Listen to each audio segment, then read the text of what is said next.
Yo, what is Yo. going on, everybody? What's good? It feels like a really long 2 weeks, probably because we did the remote one. Yeah, that's why it feels longer, because the Yeah. weather stopped us from getting together in the studio last time. Yep. We're live. We're back. live. Let's go. We're in the studio, obviously. You sure? We had a lot of snow. It's starting to clear up, starting to melt. A little bit, yeah. On the way over here, it was definitely still really fucking cold, but It's not. It's not cool. It's not great yet. It's not great, but it's better than it was for sure. Yeah. My name's Seth. This is my buddy Dave, That's right. and we talk about pro wrestling every 2 weeks. Yep. If you want to support the show, please do. You can head over to w.gg and use our promo code ClearShots. That's all one word, and that helps us out. Absolutely. And helps you out too, because it gives you a discount. So yeah, dude, we got a hell of a lot of shit to talk about. Because Royal Rumble alone is going to swallow half the show. Yeah. Because when we did our last episode, it was right before the Rumble. Yeah. That would have been like the We were Thursday doing before. like Rumble prep. Yeah. Yep. So yeah, a lot of things to talk about. For sure. And the Rumble, I don't know. I felt like, so the first one was the Women's Rumble. It started out, Yep. I think it's just kicked off with that, right? It did. Kicked off with the Women's Rumble, which I thought was great. I thought that was better than the men's. Yeah. Yep. Yeah, I thought it was fine. It was good. I felt like there wasn't a lot of surprises in the Women's Rumble, which usually is the case. There wasn't in the men's either. Yeah, there was Only a few. Yeah, But like 2 or 3. I maybe. think that chalks up to the fact that the rosters are so overkill stacked now yeah, that you're never going to see Tatanka again, which bums me out because those type of freak show entries that are just like that guy, you're never seeing it again. There's 70 guys waiting to be in the 30-man Rumble right that are on the current roster, you know? It's like... And we talked about like how it's funny the way they just declare that they're in it. Yeah. Like, oh, it's up to you. Okay. I guess. Yeah. You know what? Fuck Adam Hey, Pearce. Trips. Fuck. Hey, Trips, I'm going to go out there real I'm quick. number 10. Yeah. I guess. All right. That shit's wicked funny. Brie was cool. That was cool to see. That was a genuinely cool surprise. I'm super annoyed. Like, obviously, this is just everybody's complaining about it, but the outfits are so annoying. Everybody looks like Power Rangers. It's like, so, yeah. But that's all a Saudi Arabia thing. Yeah. It's a Saudi Arabia culture thing. And they are breaking down barriers there for sure. Like, you got to take into consideration when people shit on them for going there, right? That, like, as far as the talent goes, they're just trying to make the best of it.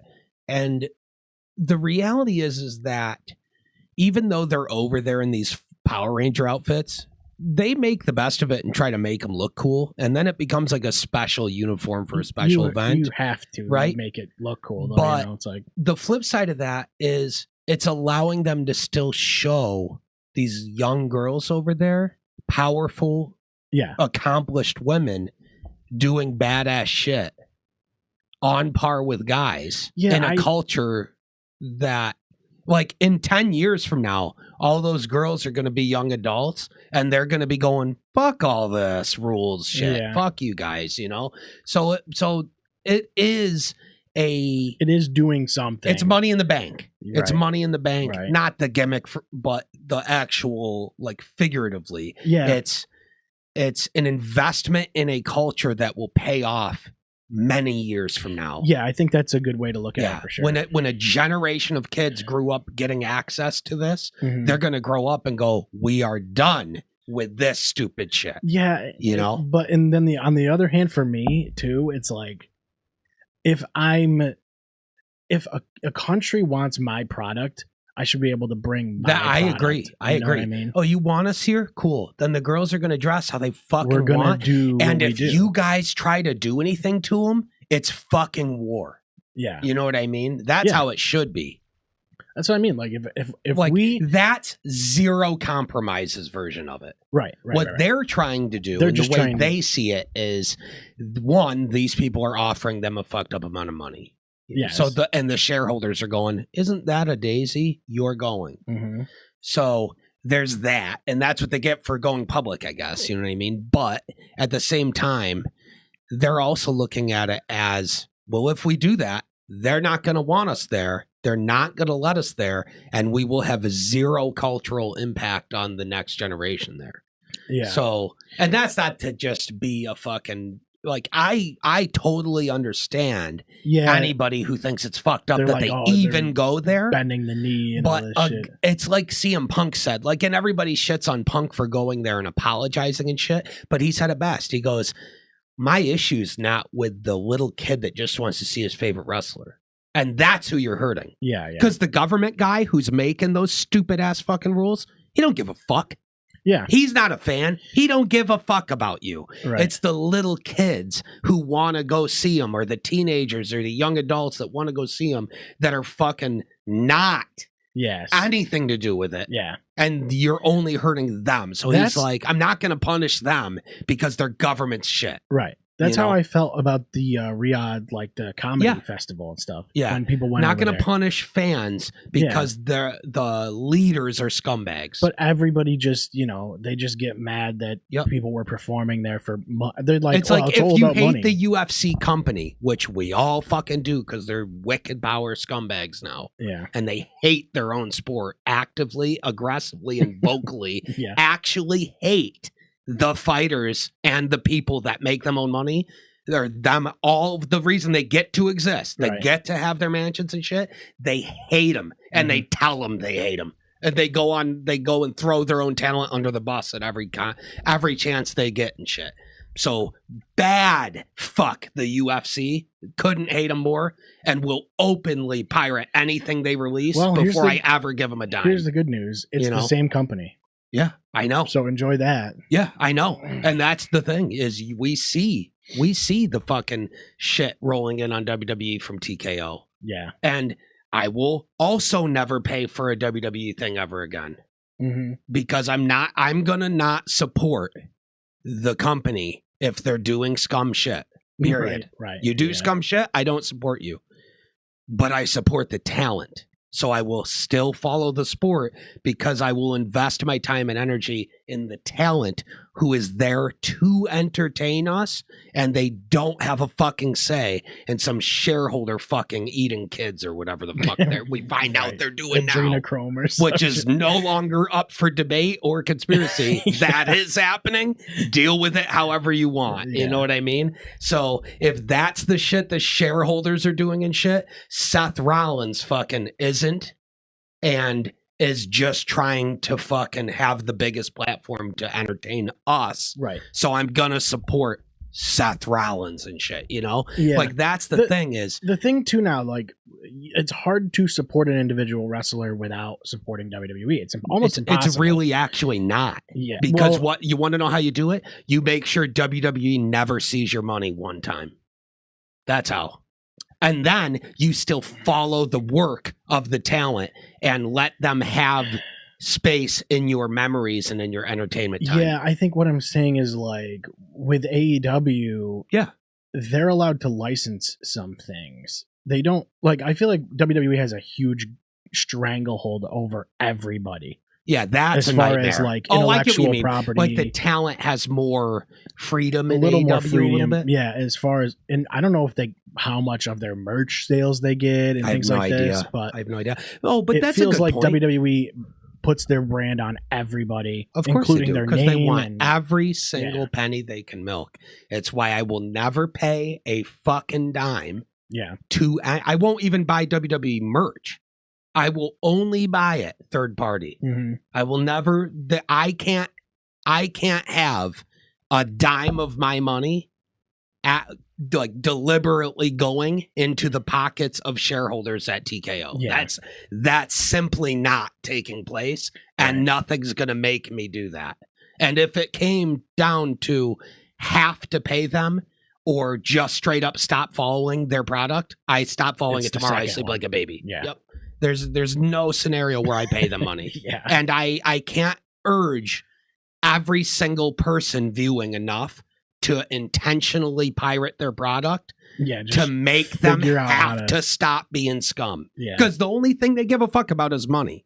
Mhm. And it is actually your duty as a member of a functioning society to put your money where your mouth is Yeah. and boycott shit that you don't like. Exactly. Yeah. Yeah. Like people will buy the same games year after year, and it's It's like bitch they'll about Madden complain about and it, then though. buy Madden. Yeah. I bet they stopped making it shit Yeah. when you bought it anyways. I'll buy it every year, but I don't bitch about it every year. Yeah. Because I know what it is. But that's what it is. I'll tell everybody, oh, dude, go buy it. Go buy it. But the second you're talking to me and you go, God, the new Madden fucking sucks. I'm going to go, you know what didn't? NFL 2K5. Why Right. don't you just go emulate it and enjoy a game for once? Well, it's not what I can only play the most new one. Why? Yeah. What changed? I don't really love. Well, so I like, don't get it. it's weird because Just don't buy it. you go back and play 2K5 and you're like, this ain't as good. So like, yeah, there definitely was improvements, obviously. Yeah, You but know. then you find whatever one is as good. You know? And, yeah. Like I started playing NBA Live 2005 on PS2 recently, Mhm. and it is objectively better than every 2K basketball game for the past like 15 years. It plays better. It runs smoother. The controls are better. Every aspect of like the shooting, dribbling, tricks, Right. everything is already refined as much as it ever needed to be for a perfect basketball game. And then you just play it. It just works. It's just perfect. It's simple, but the roster is the 2005 roster. Yeah. So Well, it's that's like, the thing. I've been playing the like old wrestling games. I've been playing Yep. Here Comes the Pain a lot. yeah, And so, but the difference is, it's almost better to have the old roster. You get No like shit. tons of legends. And that's all my this, point. you Oh, know? I have to play as the Raptors with Vince Carter and Raph Ralston and shit. Oh Oh no! And I'm playing against Kobe and Shaq and fucking Yeah. rookie LeBron and shit. Like big deal. Yeah. But anyways, All that said, it's controversial. it's controversial for them to do the Rumble and do Mania and shit in Saudi Arabia. Yeah. And if you don't like that they're doing it, here's what I suggest again. I don't think the right move is to just not watch it. I think the right move is don't support it. intentionally illegal stream it. Yeah. Yeah. Because you're not committing a crime by watching a stream. Only the streamer. Only the guy streaming it's committing the crime. Yeah. So to me, you have a societal obligation to intentionally steal their product. What? I was just browsing the internet and I found Yeah. this. I didn't steal nothing. Yeah. You know, you didn't. Huh. Right. If you go, dude, you could go on Twitch and watch UFC fights where there's a guy acting like he's playing the fucking game and he's illegally streaming the fight. Dude, Discord's crazy. It's on Like, Twitch. you can What? It's find not like my fucking fault. find like a Discord that's streaming the Yeah. WrestleMania And- or whatever. Again, the point is, if you own nothing and purchasing doesn't give you ownership, then piracy is not illegal. Period. Yeah, that's true. So it's just, don't just do nothing. Do something that actively negatively impacts their wallet. Mhm. You know, With all that said, because that's the only way they're going to change it. the outfits suck. I disagree I on think that. they're- I That's think they're the dumb. number one point about it that I don't hate, because some of the outfits end up so cool. Some of them. I think Yeah. a lot of them Some are pretty- generic. I would say pretty. 60% are generic. Yeah. And then some of them, they actually do something that makes you go, that's pretty cool. Yeah, Actually. Yeah. Yep. Yeah, they could pull Yeah. some of that stuff up, on a weekly show if they really wanted to, and no one's gonna bat an eye. No, Like, you no know one's what I going to mean? bat an eye. That's what I was going to say too, is like some of those outfits are so cool. You go, why don't they just always wear that?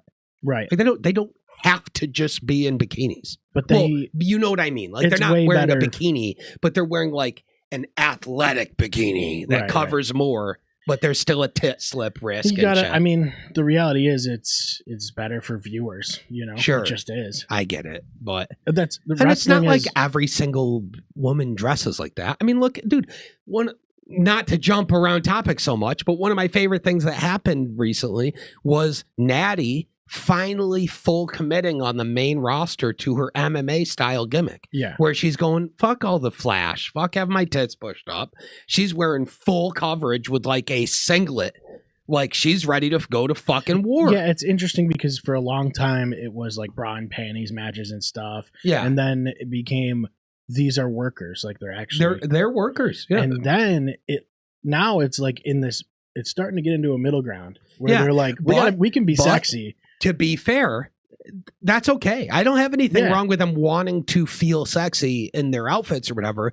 But it's not like they're doing anything different than the guys in reality. Because look at what Orton wrestles It's in. like Orton's wearing nothing. He's wearing basically. fucking underwear and Knee he's pads. shredded. Yeah. There's women that are watching the show and gay, wicked guaranteed gay guys that are like, who the fuck is that guy? To a lot of the men's talent, Drew McIntyre and shit. Like, Yeah, of Drew course, is just big, built, jacked yeah. dudes in their underwear. Like, so it's not like it's necessarily sexist towards the women. It's just like an aspect of how all the uniforms are designed in general. Yeah. That is weird to me. And you only really think about it because of the shows like in Saudi Arabia. Yeah. Because one side is normal and the other clearly isn't. Mhm. And you go, come on. And like you said, you're like, I'm sick of these Power Rangers. I thought- outfits. Yeah.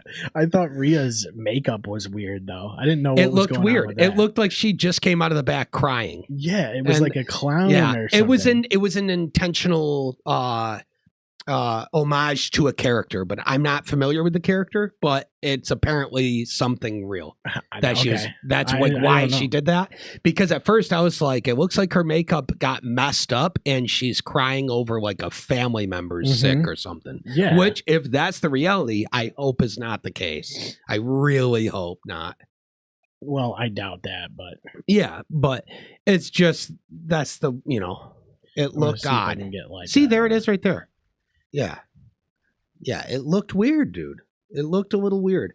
It was like the lipstick look was super weird. Oh, there's a way better picture right there. You just passed over it.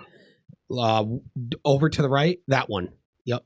Yeah, that makes it Well- look way less weird.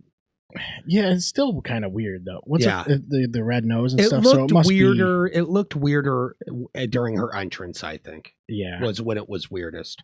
there's not a lot of good pictures of this. No. Well, yeah, that That looks one's okay. weird to me. Yeah, I it don't does. know. Yeah. It is what it is, but I just thought it Who was it cares? was just a Yeah. funny, observation. It's because we're so used to seeing her with different makeup look, like different Yeah, color, her black lipstick and stuff like that, which it's classic now. It's like classic Rhea look. But Yeah. I thought it was interesting that Liv eliminated Raquel, and they didn't really do anything with that. yeah, they did. I mean, kind of. No, but they did. They did. Because It was when also she funny- eliminated her, it was like a quick thing. yeah, And she was looking like, hey, I got you or whatever, like no big deal. Mhm. But Raquel was looking like, oh, okay. I am getting mine on you later. yeah. And then when they talked about it on the next show or whatever on Raw, It they needs addressed to- it. Yeah, it needed to. I don't know. I almost felt like it could have been. They're teasing it, bro. Yeah. It's about to be everybody weird turns on because- Dom and Liv. Yeah, it's weird because they're just teasing the shit out of everybody in the Judgment Day hating each other, Yep. and it's got to break down at some point. I Jesus. think the end is near, especially now that they're starting to. I think the biggest sign for me that the end is near with the Judgment Day is that Finn is finally getting respected again by the company. The fans have always seen it, but he's finally getting respected again as like a main event level guy. Yeah, And he's feuding for the world title and shit. And he's being told by everybody in the main event picture, why are you hanging out with these fucking lowlifes? And it's like, well, that's not fair because they've been one of the factions running shit for They- years. Pretty much the. They've only- been a big deal for years. So Yeah. it's not like he's hanging out with lowlifes, but everyone's telling him you're so much better than that. You need to be you and shit. And it just is screaming.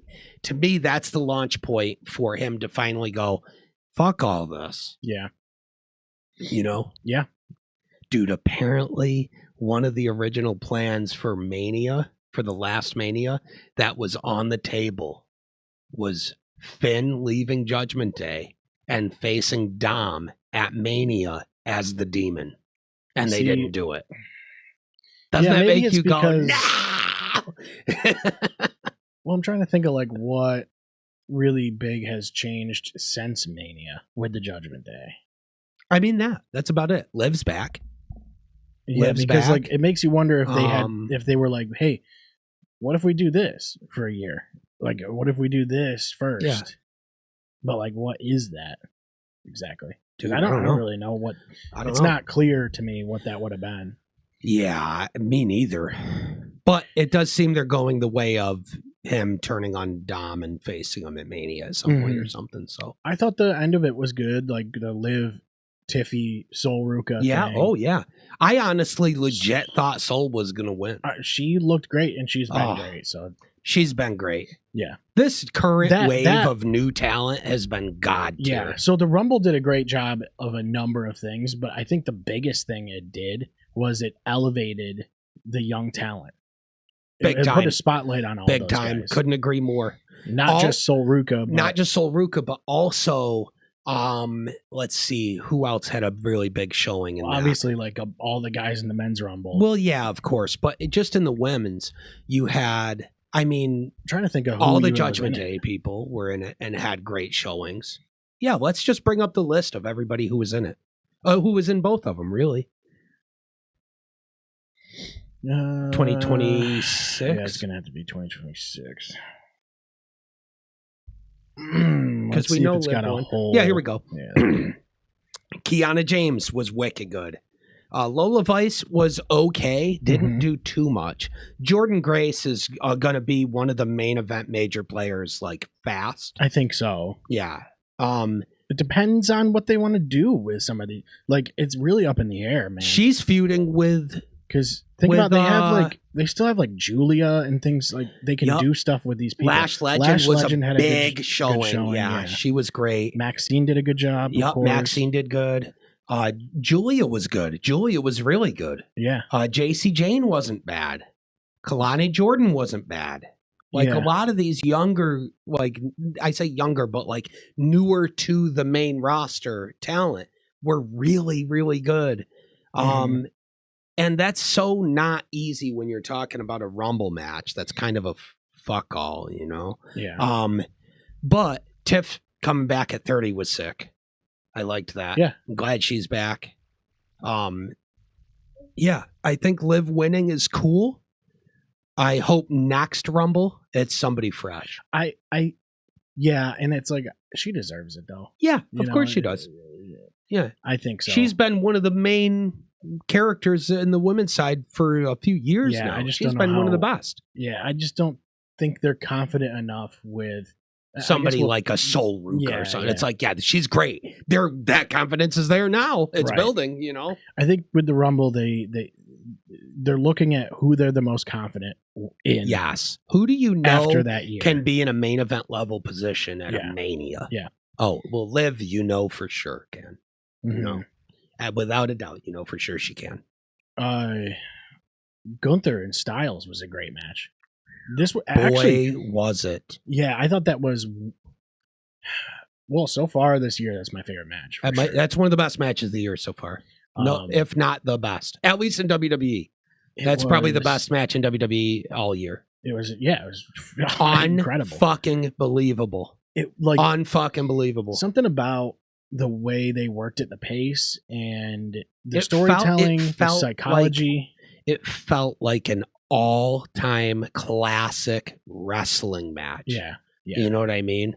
It felt like a classic wrestling match, and I don't know what it was, but right from the start, it just felt like it was going to be good. Like there was something you could tell already. I knew before even sitting to it. I was like, Gunther and Styles. Yeah, there's no way it's going to be bad.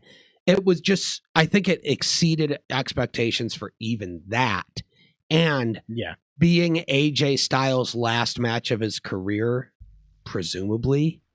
I know a lot of people just want to believe it's not over, but he's screaming it is. Yeah, I believe him when he says it, honestly. Yeah. I think, he went on Steph's podcast and said, I'm not retiring like everybody else. I'm not going to sit here and say I'll never come back. I'm never doing another match ever again, but I'm retiring from being a main level full-time worker and even a part-time worker. Like I'm retiring from doing this as my job. Yeah. But when you do that He's like, I'm not going to sit here and tell you that if there's not the right opponent with the right offer on the table, that I'm never going to do it, because there's no reason why I wouldn't. He's like, I'm not going to just draw this fake line in the sand and go, I'm never wrestling again. Well, He's like, that's why I kept the gloves. Because I was like, I'm not going to never come in again. He clearly can still do it at the same. And he's going to be able to do a 450 splash off the rope springboard in his 50s, guaranteed. That's what I'm saying. The level he's doing it still at. He's still top 3 workers on earth. It's absurd. Yeah. Yep. And he showed it. And that's why I loved that match too, was like, yeah, this is a guy truly getting to call it on his fucking terms and go, I'm ready. I'm ready. I want to go spend time with my family. I'm ready. And, you know, it's also... What is left for him to do? I feel like they both understood how to showcase each other's styles. I mean, here's the thing, that I think you're right about that for sure. It was one of the best matches I've ever seen Gunther have.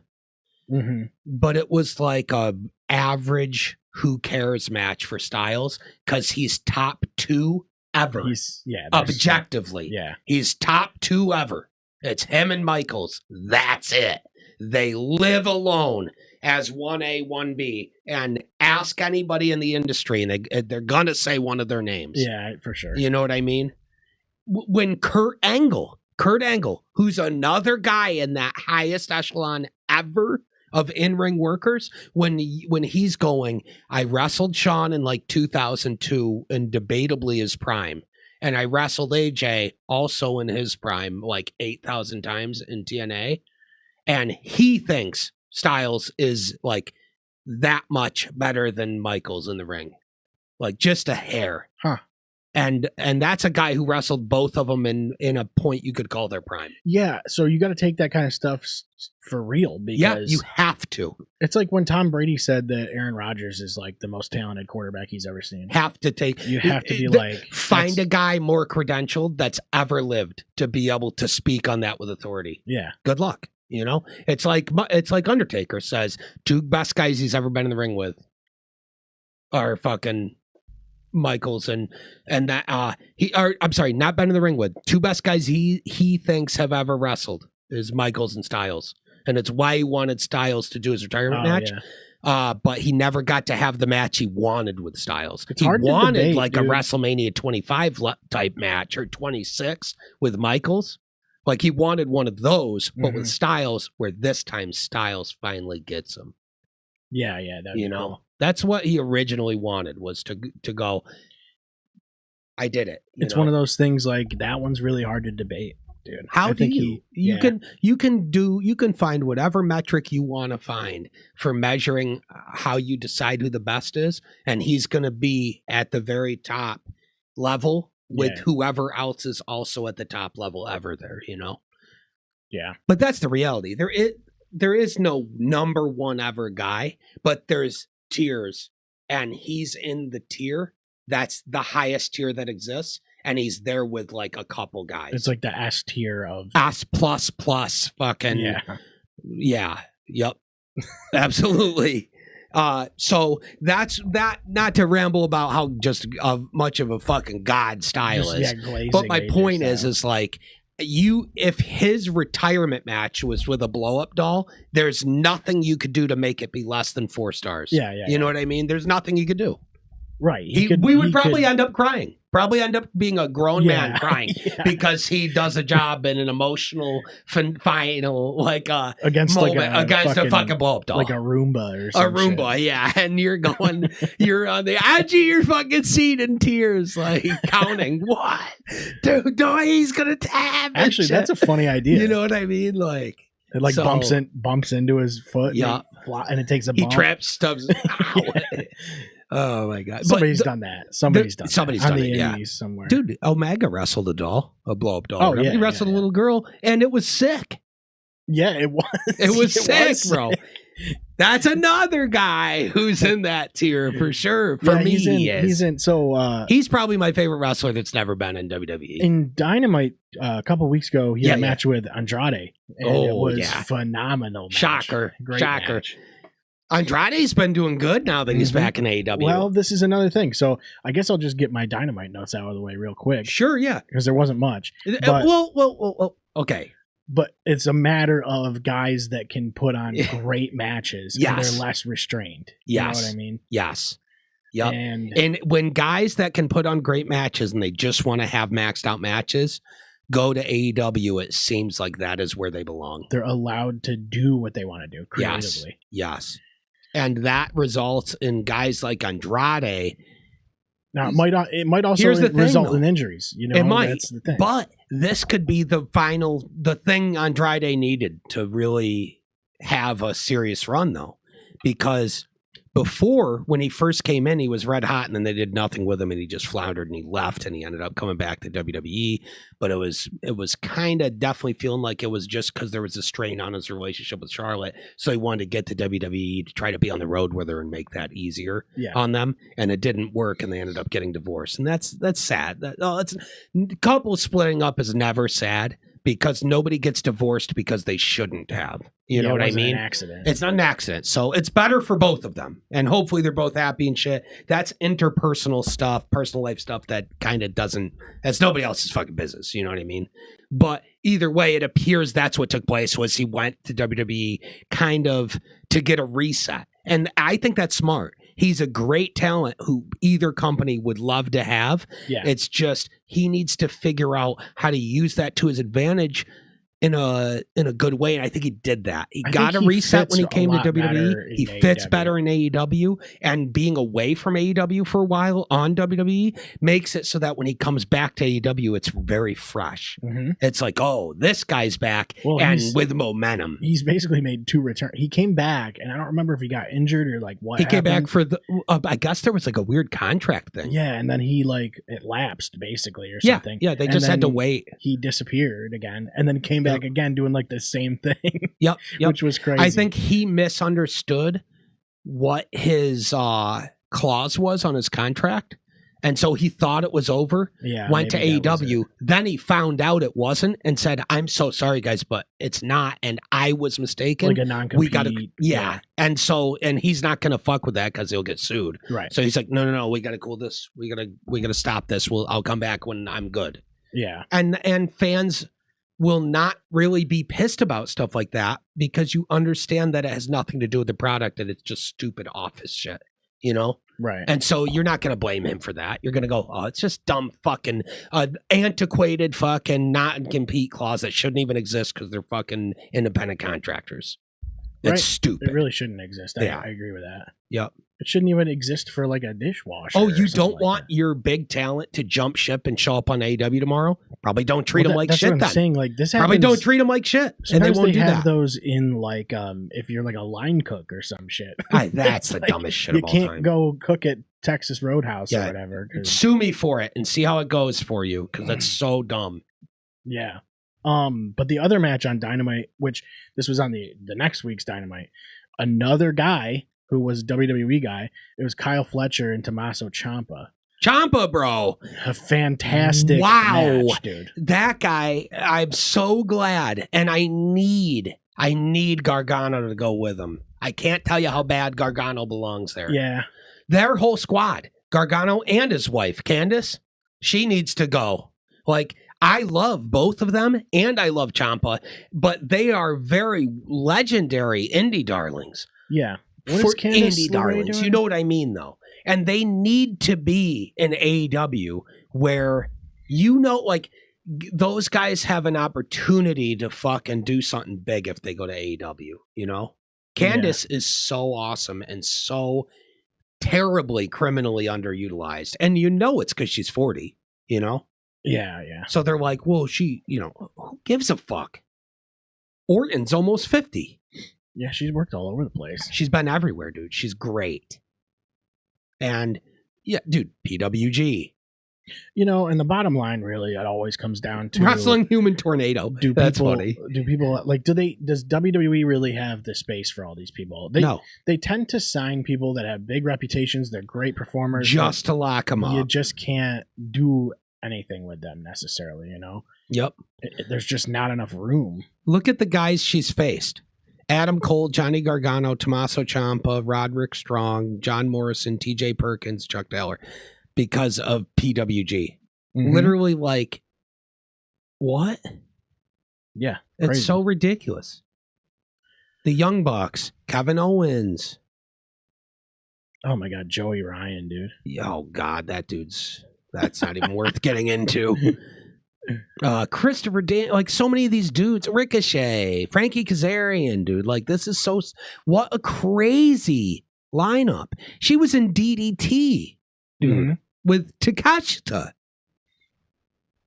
That's crazy. Yeah, that's wild. So that's why I'm saying, like, I think if she went to AEW, she would be like, oh my God, there's so many dudes here that I've been friends with since fucking the 2000s.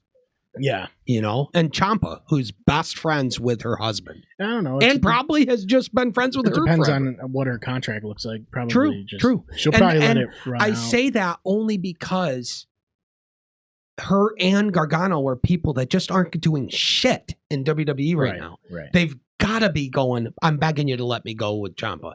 Because look what he just did. He came over and they instantly treated him like the fucking superstar he is and should have been. Yeah. He should have been a major player. Yeah, and they took over the title. Gargano. Fletcher's just fantastic too. Oh, so yeah, you put him in the ring with course. that guy. But that was like top the guy. Smartest thing they could have done was have him debut facing a top guy for a decent like an IC title level belt in AEW. You know? Yeah. Yep. No, I agree, dude. It was fantastic. That match was fantastic. Yep. They put on, and it's like you watch Dynamite, and every time I watch Dynamite, I'm like, this could be a main event, like a pay-per-view main event match. AEW's killing it, dude. And at least one match every week, I think. And MJF is back now, and he's the champ. He's got the Triple B. It just, everything feels exactly how it should. Yep. That was I watched both episodes of Dynamite, but I tuned in for certain matches, you know? Yeah, for sure. Let's see. Back to Rumble, I guess. Because Zayn and McIntyre was a great match. Well, that's what I was just about to say is, we'll take the detour to Dynamite, but we didn't even finish talking about Rumble yet. That was good. Yeah. I thought Zayn and McIntyre was amazing. And I thought it was the right call to not have Drew lose the belt already. Because it's been such a hard journey for him to get to have this moment. Yes. No, definitely don't. Yeah, and it's interesting because you think... He is the WWE champion. I was thinking he might have lost because he's never lost to Zayn out. And it was Sammy in a Muslim nation. Yeah. It made a lot of sense. Yeah, which is cool. I love that shit. That's okay.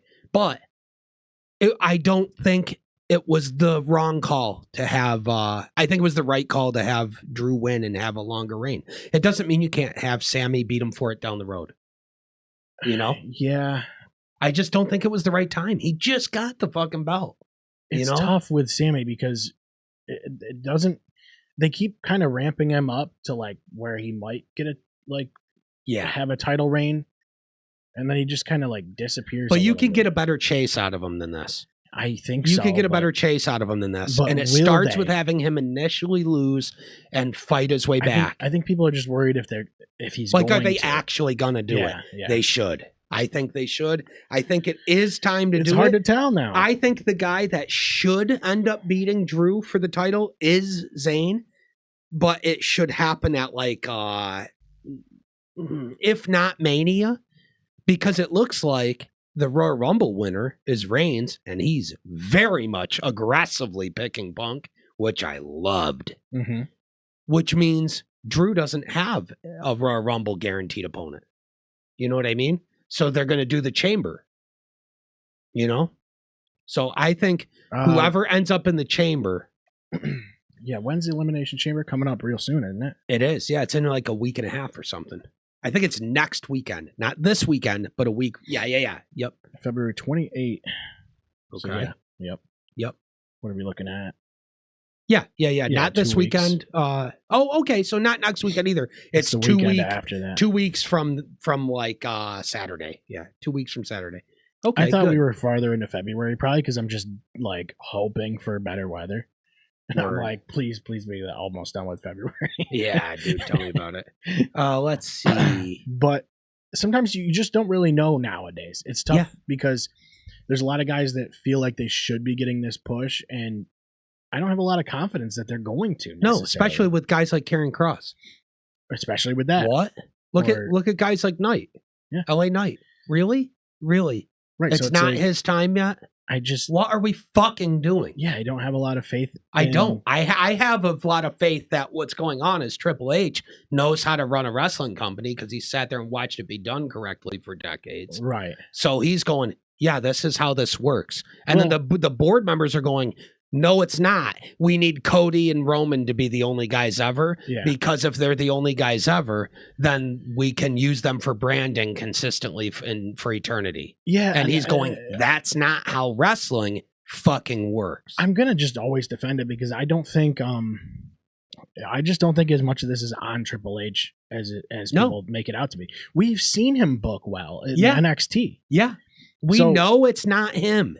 Yeah, like we know he has the ability to do it. So it's like you have to like it requires ignoring obvious major controlling factors like shareholders going, you're doing this. Like why do you think Vince why do you think WWE was the way it was for so long and it worked so well? It wasn't because it was Vince running it, because he was so clearly shitty at it for the last several years. It was because he could just do what he fucking wanted. Yeah. That's when it was best. Like Attitude Era, before they went public, it was just him making the calls. You know, another and interesting it was this thing big still. Is I watched WrestleMania 40 again, and I watched like some of the build up to it. Yeah, that was incredible. And there was this period of time where there's like the transition phase, and you were seeing these more like cinematic, like just the cinematography in general. Triple H and whoever the new TV guy was. And even during the matches, you would see angles that you didn't normally see. Yep, that's all gone. They moved away from it. Yeah, I'll never understand it. I'll never understand it. Why they did it. They probably were like, we don't want to pay for you to do that shit. It probably was expensive. Yeah.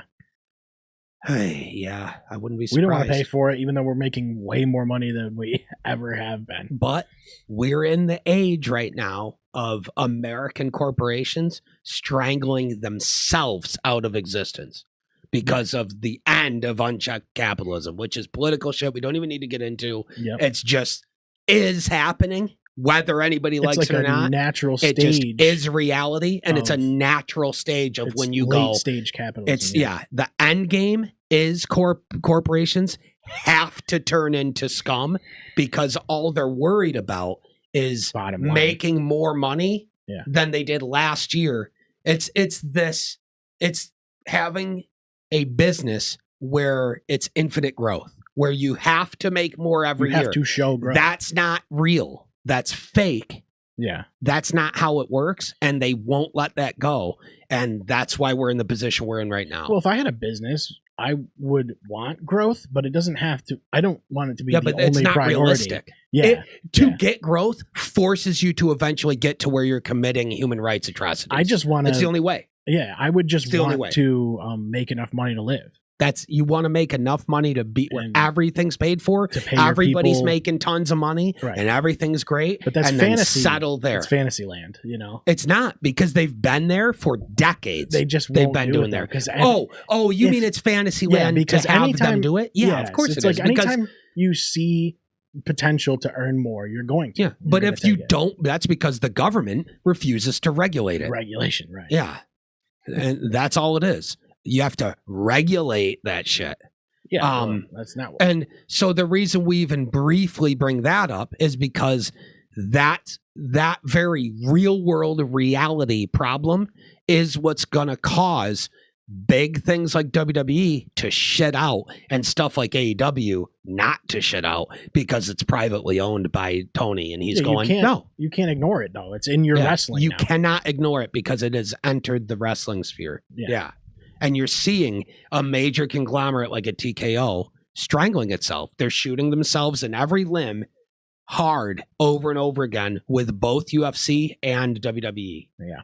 Behind the scenes they are. And WWE, like you said, why is it that it seemed like we were entering this golden age on the build up to WrestleMania 40, and then all the stuff they did different that was entering the golden age, they stopped doing 90% of it? Why? there was like the coolest camera angles I've seen. I Yep. don't know what they did. And I'll tell you like- what, it's just what we just said. That's why. There's your answer, you know? Yeah, and it was Yeah. weird with watching the angles. It was almost shot in a different. Yep. Like the lenses were different. And I'll tell you frame right rates now, were too, different. Unreal, WWE Unreal, Yeah. that has hurt them so bad because the only thing it exposes is that there's still a bunch of people in positions of power that have got to go yesterday. Like, why the fuck is Michael Hayes in the goddamn room? Yeah. I The wondered that too. second a camera catches him saying that Chelsea Green will never ever be above a certain level, he should have been fired and all ties cut that minute. So here's the thing. They should have not on show. They should have filmed him saying that, and then the duty of the cameraman is to take that footage off camera, out of production, and go, I got to take this to Triple H, and go right to Triple H and go, did you hear him say this shit? And Here's- Triple H has an obligation to right there walk up to him and go home. You're Yeah, retired. Here's the way I look at it though, because they might just be using this for kayfabe. It could be a work.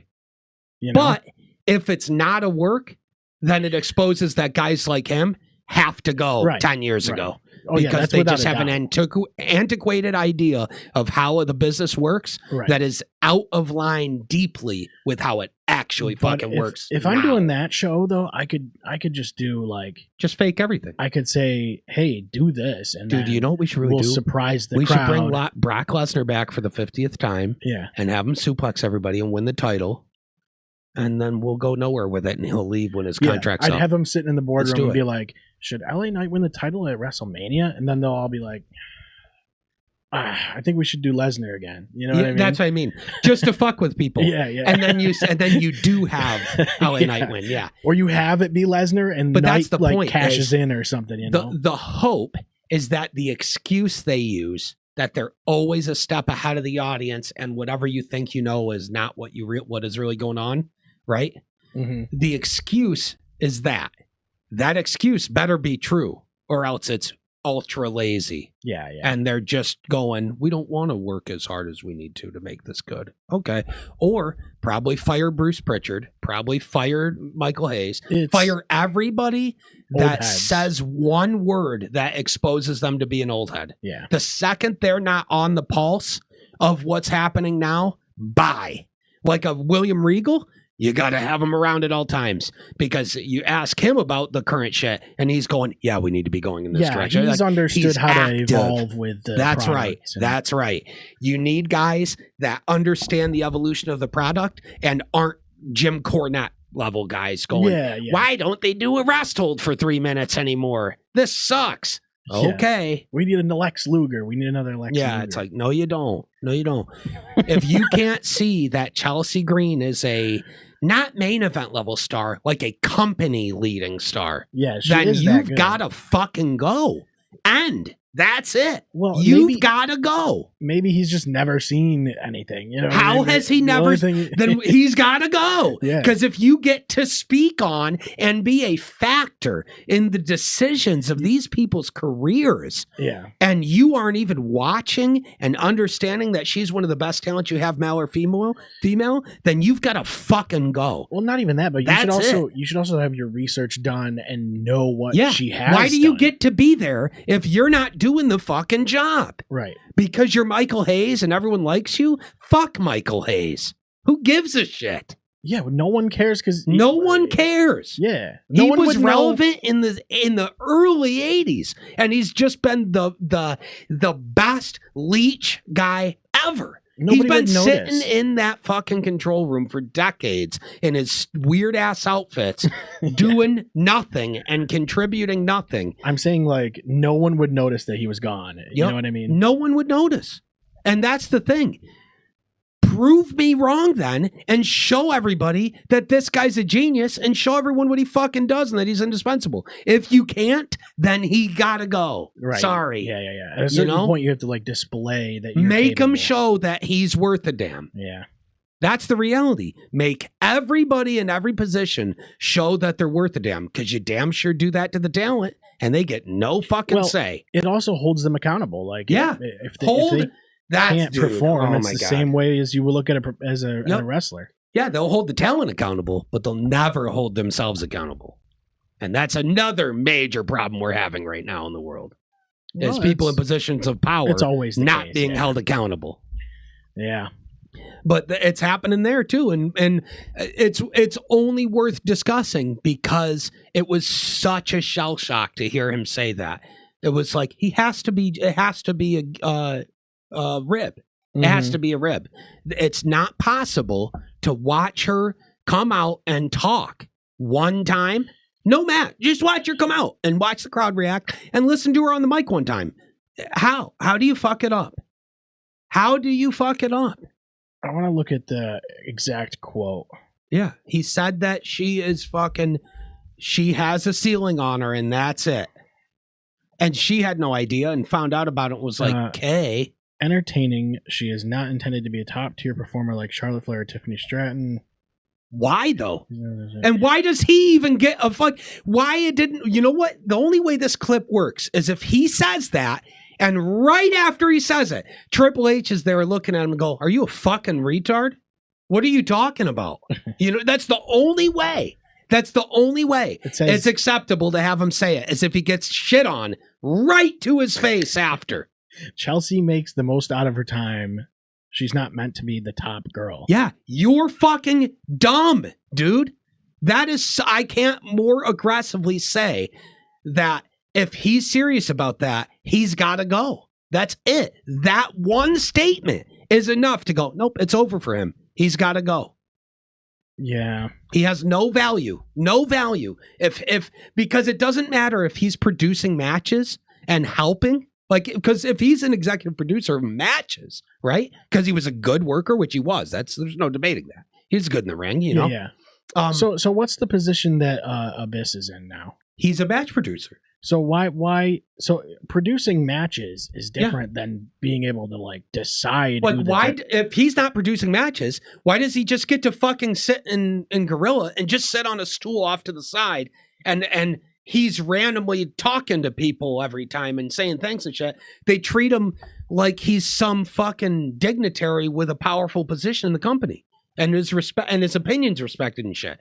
That's all well and good if his opinion's fucking valuable. But if his opinion is that someone like Chelsea Green is not main event level, he's got to go. Yeah, I think there's literally no way to explain him out of having to go if he's saying stuff like that and he means it. The only way is he's ribbing. That's the problem. That's the only way. It becomes valuable by doing what he's done, and you can't like. He had a good career. He did. So a million years ago, though. And obviously he knew what he was doing at a certain point. It's why he got the job. Yes. Right. But now when you make these statements, you're just exposing the fact you that you just aren't in touch. Out of touch. Yeah. Yeah. Yeah. And I think that's true. Yeah. For sure. If you expose that you're out of touch, your time's up. Yeah. I also wonder, though, again, I wonder how much of it's deliberately staged, you know? Who knows? Well, we mentioned that, too. Like, yeah, everything I'm saying about that only applies if it's not all a work to make us think we know what's going on behind the scenes. Could be. Who knows? Could be. Probably isn't. Just like they try to say all the stuff with The Rock and shit at first was a work for WrestleMania 40. Turns out it wasn't. Well, and that's they the were thing. just lying. That's the thing about wrestling is you can go, like, you could have bits and pieces of Unreal be real. And then also have it be a work. Yeah. Yep. And that's what they want. They want to blur the lines and make people not know what's real or fake. The problem is if you do that, you better be damn sure that the blur the line stuff doesn't come off like it's real enough to hurt your guys. Because if you have a guy like Michael Hayes saying some stupid shit like that, it doesn't come off as a work. It comes off as, why the fuck is this guy here? And also just don't say that about talent. Just don't have anybody on camera, even in your company, shitting on or judging your talent and what value they think they have. Yeah. That's the thing is, like, even if they are, here's what I hate the most. Don't say it. Also, it makes me personally think that Michael Hayes is a piece of shit because yeah, you just don't do that to another human. You go to her and you fucking be a man and you tell her to her face, Yeah. I don't think you're that level. Prove me wrong. You don't not say that to her. Probably act all fucking cool and shit to her and give her a hug and go, it's great. Yeah. And then behind her back, you tell the world that you don't think that she's that good. Yeah. You're a piece of shit. Instant. So even if you go to her, You're if you a piece go of to shit. her and say that, it's going to light a fire under her probably. Yeah. Right? And You that's say it behind closed worst case doors and tell her scenario. to prove you wrong. Worst case scenario, it doesn't, right? Sure. So then you were right. Yep. But you don't go saying it. Even if it's a work, you don't go saying it. Yeah. The only way Unless you go she saying knows. it is if she's in on it and you're doing it as Right, part of right. a story. I think but if that's- that's the case, why the fuck is the guy you picked Hayes, who's involved in nothing on TV? Well, yeah, that's true. You don't have it be him Yeah. because he has no fucking value on camera. Yeah, you could have done it with a GM or something. You have it be Pierce. Yeah. Or whoever, Aldis. That's who does it. That's your story. That's how you build it. Even if you have them do it on Unreal, off camera, acting like it's real. That's a fair point, yeah. And you don't have him saying it to a camera behind her back. You have him saying it to her. That's the bottom line to me is like if she was aware of that he And was going to those do this. details I just said is why it's so believable that it wasn't a work. It was Michael Hayes being asked. He said that shit and he needs to go. And he needs to have somebody whip his ass because Yeah. that is some scum garbage as a man. I wonder That's what, some scum garbage to um, talk shit about somebody like that. That you are sitting in a spot where you have the ear of the guys that matter, that have control, and you're telling them behind her back, yeah, I just don't see it. Like, that's such trash, dude. It's such trash. Like, if you're having those meetings in the boardroom behind closed doors, they have to have those meetings. But to do it on TV, man, like, that's the part that pisses me off. It's just so douchey. Well, the thing is, like, And she has every right now. The only way this goes now, the only correct way it gets settled is off camera, off Unreal, behind the scenes, in Gorilla, right in front of Triple H and everybody. She walks up to him, red hot pissed, and goes, hey, fucking old piece of shit. You know what my level is? Hey, Trips, you listening to this bozo? Yeah, talk shit about me ever again. Talk shit. You know what my level is? Tell me then, you piece of trash. I think and you you have to put him on the also- spot in front of everybody in power. Yeah, and but- then you go, watch this then. So you've never seen me? Watch this shit. Watch the monitor for once. And you go Yeah. and show them why you're one of the best. Here's the thing. How many levels did it go through before it was... Because there's an editing process on Unreal. So all these people chose to put that part in there The too. editors were like, oh shit, this will cause drama. Right. So it's... you And have that's to all think, it was. Yeah, you have to think it was on the editors too to be like, we Yeah. got to put that in there. Yep. But it doesn't matter. But somebody's 'cause he approving should have that, too. never said it. Somebody's also approving that too, Yeah. the editing process. Which, so, to me, anybody involved in having that moment get out, just here's why I like it. I don't blame them because all they did was go, if he's stupid enough to say it, then we're smart enough to expose him for saying it. right. So now the fans, because the fans should know, if somebody's behind the scenes and they're that shitty at their job, because this is the problem. It's no different than if he was looking at a guy like LA Knight and going, he's just never going to be a top star. LA Knight should walk right up to him, grab his fucking cheeks, drag his ass over to the monitor and go, you are fucking standing right the fuck here and watching my shit on this monitor. And when I'm coming back, I'm quizzing your ass. And if you tell me that you don't think I'm main event, I'm punching you in the fucking face in front of Triple H. Yeah, the fans almost are going to have an influence on this kind of thing too. Yeah. And it's the reality of just like anyone performing in the ring. Yeah. You know, the fan opinion is going to cause something. Yeah. So we'll see, I guess. We'll see what It's- happens if that does happen. But You- I doubt anything happens to him. No, nothing's going to happen know. to him. He's going to get no consequences, and he's going to continue to have the ear of the people in positions of power. I there. would use it. I would use it as fuel. Whether even if he did that, even if he did it, like even if it's a shoot. Yeah. Well, Chelsea has no choice now but to use it as fuel. But she needed to go straight to Triple H and go, you believe that? Do you believe that? Tell me right now. Do you Right, believe right. that? Because if you believe that, I quit today. Yeah. If I'm booking it, I make it a story. That's what I do. Yeah. I go, you're going to use this as a story or I walk. Yeah. And you all go fuck yourself. Oh, you think I'm not main event You know what you level? could do? Watch me. I would make her lose to some like mid-tier mid-carders a couple times and make her like questioning herself on screen. Sure. Then have a comeback arc where she does, elevate. But the only way that works is if you make it, you have to blur the fourth wall on it. It's the only way. Yeah, that's the only thing you can do. You don't have it be that she's losing matches because she's not good enough. You have it be that she's losing matches because the company's telling her to lose. I think you could be like, well, it got in her head kind of thing, I don't know. I say what it is you have her come out after a few losses and go, you guys seeing this shit?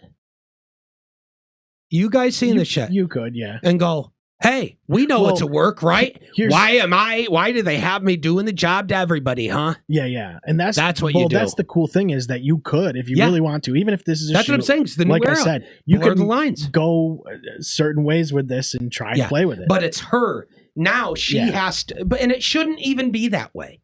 That's the problem. She shouldn't have to do that. He should have to know what the fuck he's talking about. To get to be in the room. It is on him for sure. Yeah, that's why it pisses me off so bad and I'm so hot about it, is because I hate anytime I have to see that there's guys that get to be in these positions of power that are fucking trash. Because they might get it right 20 times, but they're getting it wrong 20 as well. And the wrongs hurt way, way worse than any amount of rights can ever correct. Yeah. Yeah, I think that's like a level of frustration in like a lot of people's daily lives. Yeah. At your job, go to a job and watch people go up the ladder that are higher trash than you, and you're like, I could do this better than them. What are you talking about? Yeah, and that's maybe you can't. But maybe you can't. Yeah, but in this case, it's really easy to tell that Chelsea Green and anybody in the arena, including children, are going to outwork Michael Hayes because he's a cryptid who's sitting on a stool just going, I'm waiting to die. You could go on like Reddit and find user 00275 who's going to outwork Michael Hayes. Exactly. And it's not his fault. It's because he's just old, ultra washed, and ultra out of touch. He might be the coolest, nicest guy in the world. He might be. And that's why he's sitting there. But you have to understand. If that's the case, and you have him there just as a novelty, right? Because the talent likes him, that's fine. But then don't ever take into consideration anything he says, though. Yeah, and just let him hang out because he's an old guy who's been there forever, and the talent likes him, and they want to get to say hi to him. It's a self-awareness thing, though, too. He needs to understand what he's saying. He needs to understand that he's out of touch and just stop trying to contribute ideas in that way. Yeah, just like choreograph the match. That's it. Just stick to your fucking lane, but also probably better be watching the matches too. And the reason that I even suspect here's who's to say he's not. Well, he did just say that Chelsea Green's not a main event level talent. That's an interesting thing to say. He could be watching it and just not know what the fuck he's looking at anymore. I guess. Yeah. Because shit just changed. How can you be watching and go, well, she doesn't check a random box I decided on 40 years ago when I was a That's talent. what I mean. It's not the same wrestling he was involved in, Then he's got to not be in that spot. Let him sit on his fucking stool and say hi to everybody. But if he's going into those boardrooms, or if he's going into a single room with anybody that has a deciding factor, though, and telling them that about talent, then it's on them to know not to listen to him then, And that's just... Fuck Michael Hayes, am I right, chat? Yeah, fuck Michael Hayes.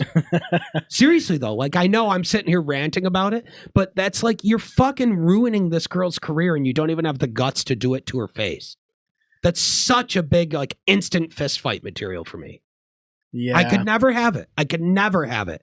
I'd quit my job on the minute if I found out that I was busting my ass and the company was intending to hold me down.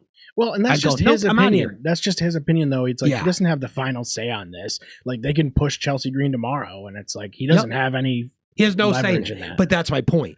It's, does he have leverage? is him saying that shit, getting to Triple H, who's going, maybe he's right. Because the second there's influence, he's got to go. That's it. You know? Yeah, I find it hard to believe Triple H would not see it, but But dude, Dude, I had that job. I had a job where I busted my ass wicked hard and tried to get raises and all that stuff, and would be told to my face, I'm the best worker they've had in the company in years, but they just can't afford to move me because they need me where I am. And I just went, cool, I'm out of here then. Did you miss her entire US title run? Yeah. So you didn't pay attention to any of that. Because that was ridiculous. She took the US title and made her gimmick out of the US title. And made the title matter. Yeah. Made it one of the most entertaining things on the show. Mm-hmm.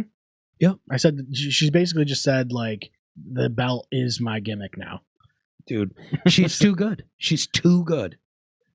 She's too good, and she deserves to be in there with people like Charlotte and Rhea and everybody. Yeah. And it needs to be a matter of time before she is. And if anybody's holding her back, they gotta go. Put her in there with Penta again. Yeah. Dude, seriously. Just let Penta work with a couple of the women. Yeah. Yep. I want it. Dude, the Io Sky match was so insane that he had with her. That was so good. Yeah. I don't know. I guess we can talk about the men's rumble. With Balor, this was interesting too, because you had Balor like campaigning for a spot. Yeah. And then he doesn't get one because it's full, is the way they explain it. And then you look at the rumble and like Mr. Iguana comes out and you're like, dude, that was the biggest mistake they made, was telling Finn it's full and then having guys from AAA just because they have to showcase them. Yeah. It's like, no, like La Parka, and it's like no. Well, that's fine. That's different. That's different. But Mr. Iguana, Mr. Iguana's funny, but La Parka comes out and does the fucking, and that's it. All I needed, he did exactly what his value was, and to me, I need that more than I need Finn Balor in the Rumble. Yeah, because that's what we're looking for. I don't want Finn Balor in the Rumble if having Finn Balor means I don't get La Parka coming out doing one move, standing in the middle of the ring, facing hardcam, going. And then getting eliminated fast. Yeah. I want that. Dude, that's what Rumbles are about. As a kid, I thought La Parka was so cool. Yep. And it had nothing to do with his in-ring talent. It was just the dance. He looks cool. In WCW, there was a certain amount of guys that were super over with me and my brother as kids, and all that mattered was they did dances and then got injured. That's it. As long as they did a dance and then a guy squashed them. That's all I need. I had to have it. How many La Parkas are there? More than one. Well, yeah, there's like a the lot. The one we saw is not the original, of course. The original is a big fat guy who's ultra washed. Yeah, this guy here. Yep. And he wrestles as L.A. Park now. Yeah, I think. That's right. Yep, La Parka 2. But that's the perfect gimmick to have 7 of them. Because who gives a fuck? It's so cool, though. Like, when I was a kid, I was like, oh my God, dude, he's a skeleton. That's crazy. How's he going to fight guys? Yeah. Dude, I was so happy when La Parka came out. And just right there. See that? But also, see the Mr. Iguana, like, what are we doing now? See the picture under, like you're looking at this on the side, but there's one, that one, yep, that's all that matters. That's the definitive moment of his career, is what movement's taking place in that. And it's all he'll ever matter for to me as a non-Mexican wrestling. Like I didn't grow up in Mexico watching Mexican wrestling, so I don't know what his legacy is there, but I know in the US his legacy is doing that in WCW in the 90s. Yeah. And I will love him forever because of that. Dragon? Looks like Juventud Guerrera to me. Is it? It's hard to say. Yeah, but yeah, it looks like Juvi to me. I was so happy to see him come out and do the dance and get eliminated. I just needed that so bad. Mr. Iguana doesn't bother me. I thought he was a good choice for like the Santino Marella spot. You know, I don't mind it. What I'm saying is, it's weird that they were like, it's full. You don't tell Finn it's full. Finn isn't. Yeah, I agree. Unless you have Finn go, it's full. Fucking, why is this guy here? Yeah. Then he should have come out and like raged about it. You know?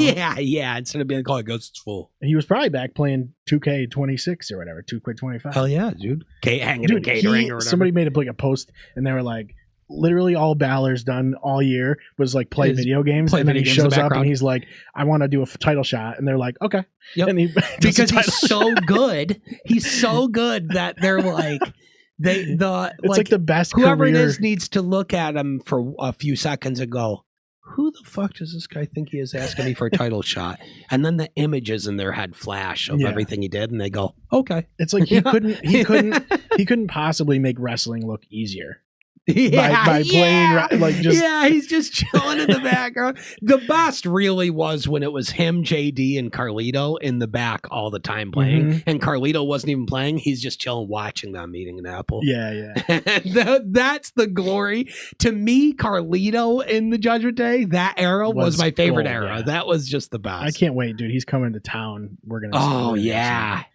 Oh yeah, dude, that's a really can't big wait deal. To see what that card Finally, is. Some indie wrestling in Oswego again. I love it. Yeah, it's been a minute. Yeah, what's it called now? One Up Wrestling. Yeah, that's Syracuse cool, based. I love it. Can't wait. Definitely trying to go to that. Carlito, dude. I wonder who they're gonna put him in the ring with. Is Mackenzie gonna be there? Probably. Yeah, I hope so. I hope so. I know it still works. We should have him in before the show. Like to promote it? I'd love to do it. I'd love to. Yeah, even if he has to remote in or something, I'd love to get him here. And talk to him and just ask him questions. When did you start wrestling and how'd you get in? Yeah, all that shit. Who are some of the big names you've gotten to work with and stuff? I've personally seen you work with some bigger names and stuff. That has to be cool, dude. Even as like a indie wrestler, you get opportunities that are kind of wild. Absolutely. With guys that are, maybe past their prime. And I'm not going to sit there and ask them dumb questions. Who's the biggest crowd you work for? Like, that's stupid. But it'd be cool to, Does it hurt taking a ball? What about a chop? Does a chop hurt? Have you ever jumped off the top rope? No, dude. The top turnbuckle? I'm way more interested in just what's going on with current indies and what does he know about that? And is he going to be working more shows and what's he got coming up? And he's pretty consistent when it comes to that stuff. Yeah. I like Steve, man. He's a good guy. Studley Steve McKenzie, man. He was on a tag team called the Killer Steves for a really long time. That was really good. And then his tag partner had to retire. I think it was due to like injury or something. I was actually at the 2CW show where his partner retired. Oh, yeah? Yeah. Yep. He's a good dude, too. Steve is. Yeah. McKenzie? Oh, yeah. Yeah, he's a really good guy. Yeah. Oba, dude. Oba had a great run. Oba Femi. So Oba and Javon Evans are the two guys that I'm like, just already put them in main event. Yeah. Just bypass everybody. Sorry to everybody else. You'll have your time. I know LA Knight is fucking 41 or whatever, and they keep teasing him being the man, and they just refuse to give it to him. Sorry, LA Knight. You're going to have to step aside because Oba Femi is the main event. Dude, that one spot that Javon had on Raw was crazy. Oh my God. His first off, him facing Los Americanos with original El Grande so good. Was so funny, dude. I'm glad that's finally culminating, coming back. Yeah, but the spot he did where the guy jumped off one corner and he jumped off the other and caught him in a cutter was so insane. The second he lands, he goes, I'm not done yet. He gets up and jumps full clear over all ropes. Swan dives over, dude. Yeah, absolutely freak of freaks athlete. Dude, I'm telling you, like some of the guys, he's like 21 or some shit. Even some of the guys like I watched this week that you wouldn't expect to be incredibly athletic. Like when Ciampa was in that match. Oh my God. He was on his knees and jumped up off of his knees without his feet touching the ground and drop kicked Fletcher crazy, as he was coming in like to his legs. It was crazy. That's crazy. I was like, this dude is way athletic. He had a neck injury and was like, that fuck dude's all big. That. Who? Ciampa? Ciampa. Yeah. He is a major star waiting to happen. That is so crazy. He's amazing on the mic. He's amazing in the ring. Yeah. Can't say it enough. And just again, it's nice to see that kind of stuff when they're free to be able to do that. Yes. Yeah, original Americano. And, dude, I'm glad he's back. That's awesome. I love that he goes like he does that, and instead of going "thank you," he's like "gracias." That's so funny, bro. It's so funny. Oh my god, it's gold, dude. I'm glad that, and he's so good. I just want to see how it all. I'll tell you this: when he finally unmasks and comes back as Chad Gable, it's straight to the main event with him. Yeah, I think so. It's straight. You have to just go right after it. Turn him into the wrestling machine angle and go. Yeah. Don't stall with that, because then he'll be lost for a while. Nope, you got to go. He's immediately having a match with fucking Rollins and shit, and go Rollins, Cody, Drew, Sammy. Yeah, just put him. He's only working with those guys. It's so now. Cool when you see, like, it's Chad Gable already. Yeah, but it's gonna get a huge pop when the mask comes off. When the mask comes off and he reveals it's him, it's gonna be the biggest pop of the year. And everybody's like, I know it's Chad Gable, but this is gonna be, and then they go, yeah, it's gonna blow the roof, bro. Blow the roof. Because you know that when they finally pull that mask, it's on. Mm-hmm. It's on. He's gonna completely shift into fucking wrestling machine mode. Yeah, dude, I can't wait for that, dude. He's just great. He's too good. He's so good, and like all of his angles, like everything he touches does with his character. Yeah, yep. He's too good, man. Just ready and waiting to be a major guy. You really hate to make the Kurt Angle comparisons, but he's Kurt Angle too. It's so hard to not do that. He's that good at everything. He's wicked good in the ring. He's wicked charismatic. Mm-hmm. He's totally found his identity. He did before. He turned it down Grande Americano. Yeah. And that's been even more funny. Who's the third Grande, though? Because there's three. There's him, there's Kaiser. Who's the third guy? There's two more. Or wait. No, because that's Los Americanos. Los Americanos. That's funny. Who do you think that is, too? One. It's got to be Pete Dunne and that diaper guy, right? Which I feel bad saying, but there was a guy who was wrestling in a diaper and work somebody boots, and he looked like a fucking toddler. When we were talking about this, somebody commented and was like, "I need to know who the diaper guy is." Yep. We don't even know who the diaper guy is. No, we don't. We don't. Is there a way that Pete Dunne and Tyler Bate? That's it right. actually is them as the fucking other guys. It's Rayo and Bravo. Pete Dunne and Tyler Bate. Oh, they were just decoys. So they might not actually be Los Americanos, but Tyler Bate is. There's just no way. I love that this is the Wikipedia page for it. The whole thing. Grande Americano, that's it. Yep, luchador character in WWE portrayed by multiple wrestlers. Yep, Gable, Kaiser, Dunne. They don't even have a picture of him. Yeah. They don't. They don't even have a picture of him. Because if you click on Gable, it's going to go, there's a picture of him. I'll fix it. I'll fix that later.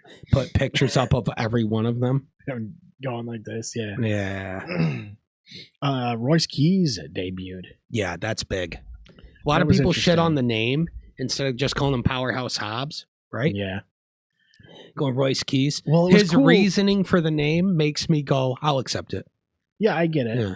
But it was weird that they also showed Powerhouse Hobbs on the Titantron. Yeah, they just shouldn't have done that. Yeah. That's it. Shouldn't have done it. What was because all they did was go, oh, you guys know him as Powerhouse Hobbs, right? Time to change his name for no reason. Yeah. It's like, dude, don't. If you're going to show us Hobbs, just call him Hobbs. That's it. Just call him Hobbs. I think he's one of those signings that, if you don't watch AEW, you just have no idea who he is. Yeah, that's true, though. So I think so. I think that's why they wanted to reference it, so you could look it up. If you know, it's him. But if you don't, right, welcome. And then he came out, and he had a good showing. He had a very good showing. Yeah, I wonder about him. Why did they debut him in the Rumble? I don't know. I don't think that was the most effective debut for him. I think they could have done a lot better if they debuted him just on Raw or something. My issue is I'm just worried about what they do with him. What do you do with him? Because you got all these other powerhouse guys right now. You gotta here's what you do with them. You do what we all want to see, and you do fucking Hoss Wars. And you have him versus fucking Otis. Tournament. And a Hoss tournament. Yeah, now we're talking, the Hoss Wars, dude. You have him and Otis and fucking Bronson Reed and who's another Hoss guy? Obafemi. Obafemi's for sure a big hoss. Drew McIntyre. Drew McIntyre's pretty hossy. He's pretty hossy. Yeah. But who the fuck is more of a hoss than Otis? You know what I mean? Well, yeah. He is the embodiment of the word hoss. Just, Yeah. he's as wide as he is tall. He literally can't put his arms lower than this because he's such a hoss. Yeah, yeah. And his character is to just be an uber hoss. You Uh-huh. know what I mean? I love Otis so much, dude. And him and Tozawa challenged the Usos for the tag titles, and it was godly. Man, we should do that. It was godly. We should do that in 2K. The next time we A do the hoss gaming tournament? thing, yeah. We do a hoss tournament. Yep. Yeah. Yep. No And question. We'll just That's get like high priority. a list of all the hosses. Look up all the hosses. Who are the guys that we consider hosses, and we do a tournament with them. That's a good idea. I love it. I love it, dude. That's so funny. Yeah, I thought that was cool. I don't know. It's neat to see again. I think like who knows what they're going to be able to do with him. I think there's a lot of spots that are going to be filled soon. Yeah, especially with the guys that are leaving and all this stuff. I think that I think they know more than we do. There's going to be preparing for some people to be gone. There's going to be like a power vacuum. Yeah. And all of a sudden, boom! Like these guys are going to go up to the main guys event. are going to fill the spot. Who's going to be? Because we know like AJ's gone, Styles being gone leaves a big spot. Sure. That's a big spot. Cena being gone, not much because he kind of had already been. His spot is already gone. Yeah. You know. But Styles going actually leaves a big spot. Orton, when he eventually goes, that's going to be within the next few years. He still says he says he thinks he can go till he's 50, and if he makes it to 50 wrestling, he'll retire on purpose at 50. Yeah, that's what he says. But who knows? You're going to have guys quietly filling the spot though, like Dom and guys who have already built their name, like maybe Chad. You're going to have Chad. You're going to have Dom. LA you're going to have possibly. Yep.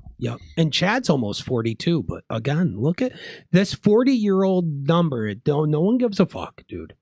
No one gives a fuck. Yeah. It don't matter. Not when you look like guys like LA Knight and Chad Gable. Like, who cares, dude? So Roman wins, right? Yeah. And I'll take you through like my thought process. Sure.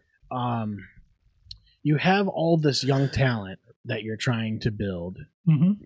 And this is just what I initially thought, which has since somewhat been redacted. Sure. So yeah, you got all this young talent you're trying to build. I feel like it shows a lack of confidence in your young talent when you fall back on a guy who is a part-time performer. And right. He has, obviously his aura is just off the charts when he shows up. He's a big deal. He does a great job every time he's in the ring. Yeah, it's Roman. Bro. But sometimes you're just like, you kind of forget that Roman's even a thing. And then he shows up. It's showing a lack of confidence in some of the younger guys. But it's not even necessarily the younger guys as much as it is a guy like an LA Knight or something. Or that, just guys that can fill the spot. And are ready and waiting and deserve it. And you're just not pulling the trigger because you just have to give it to Roman. And people want them to fill the spot too. Yeah. Yep. So that was what I initially thought. I still kind of feel that way.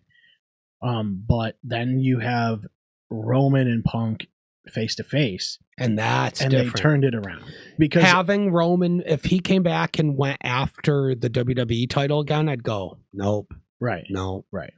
But having him go, no, I'm going to go after the world title now, and I'm going because I hate Punk's guts, and I'm going after that man. Yeah. And that's he did a what's good job up. with, he brought up some of the past, like things that have happened. I thought his promo was so good. I did too. Dude. It was so, and you could tell Punk did too, because he couldn't even fight himself from being like, all right. Mm-hmm. Like dude, yeah.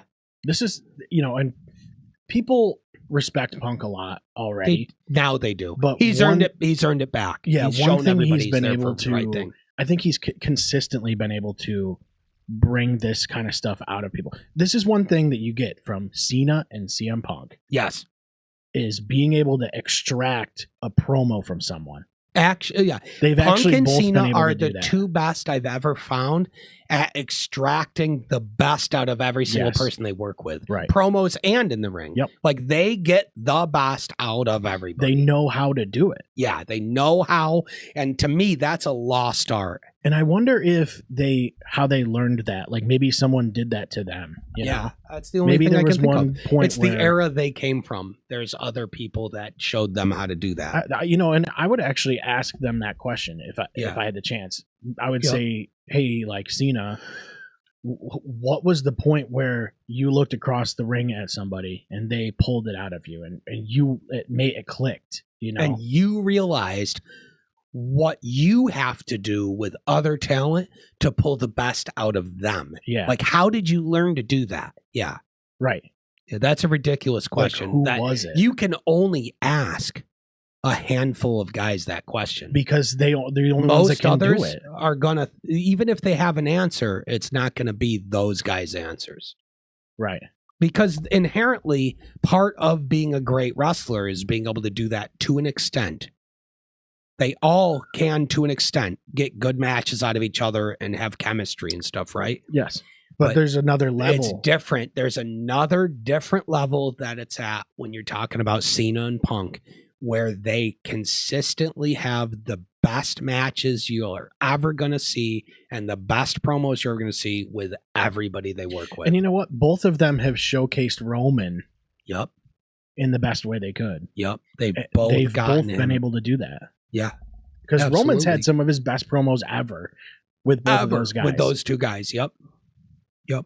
I would say the promo he just had with Punk was one of his best promos ever. For sure. He had some great ones with Cody. Yeah. Oh my God. Him and Cody's chemistry is so off the charts. It's ridiculous. It's so off the charts, dude. Yeah. And, initially I was like, okay, Roman won. Damn it. We're going to have another Roman. I think that we're going to see another Roman Cody match before they decide to call it a day. I think so. Careers. Because they openly talk about how, like, bonded they are at the very top. Because Cody says, like, well, yeah, I'm not even going to say his name, but you all know who I'm talking about. Yeah. But I want to be QB1, and so does he. And I am right now. And that feud between us is very real. Right. Right. And that's why I love anytime they use that in storytelling, like at the War Games where they had to team up or whatever. And they had fucking Cody wasn't in that War Games though, was he? It was like Roman, Jay, Jimmy, that would have been before Punk 40 and Sammy, right? Before, it was after 40. It was after Roman lost the title. Oh, it was the Survivor Series. It was when the quote where he's like, we would say like Zebros or some stupid shit like that. Oh, which was a great line. Because they did that movie together. That's when it happened, was at that War Games. But my whole point is not even that. It's just anytime you see on camera Roman and Cody next to each other, energy completely changes. They're company carrying guys. Yeah, but everything changes about the energy in the room, energy in the ring, whatever it is. You instantly recognize those two guys are in the same place together, and they immediately lock eyes and just go. Well, here's the reason, right? Yeah. Because they are both want to be the torchbearer. Yeah, they want to be the quarterback. And they're also both extremely professional to the point where they can work with each other. Yes. Because you don't want animosity between these two. No, and I don't think they hate each other behind the scenes. Right. There has to be They both down deep are like, I want to be better. I want to be that spot. Yeah. Yep. But Roman has already been that guy. Yeah. And now Cody's getting to be that guy. They've both already kind of been to that point, Well, Cody has. Now they have. Yeah. But now until 40, Cody had not. That's right. Yep. But now I think they're both on this, like, they're company carrying guys. They're flagship guys. Yes. Absolutely. And I think that's why a guy like Roman comes back and wins the Rumble. How many guys are able to say that? None. There's what, like 5, 6 guys that you could really think about? You can literally trace the lineage. It's like Hogan, was literally the first. Andre the Giant was really the first. I would say It was like Andre Hogan. It depends on how deep you want to go with it, because like I think there's a lot of guys. Actual had the weight of the whole company on his shoulders. Yeah. It's like Hogan, Andre, Bret Hart at one point, Shawn Michaels at one point, right? And both of them were during a time where it wasn't great. And there's guys in between there too, like Diesel and shit like that, right? But how many guys did it and actually grew the business doing it and had a major change? It's like Hogan, Stone Cold Steve Austin, Rock, Cena, Roman, Cody. That's actually it. Yeah, like the way I look at it is like when you think WWE, who's the first guy bang that you think of? Right now you go Cody Rhodes. And that most people, even if they don't watch wrestling, know. They're going to go, it's Cody. Yeah. I wonder right now it is actually Cody. Yeah, that would be an interesting experiment. Just a few years ago, it was Roman. Before it was Roman, it was Cena for over 10 years. I mean, the craziest run of anybody ever. Cena's the number one of all of them. Yeah. He's the best of all time, in my opinion. I don't know how you argue it. It's part of, he was in movies and things too, so more of a mainstream reach.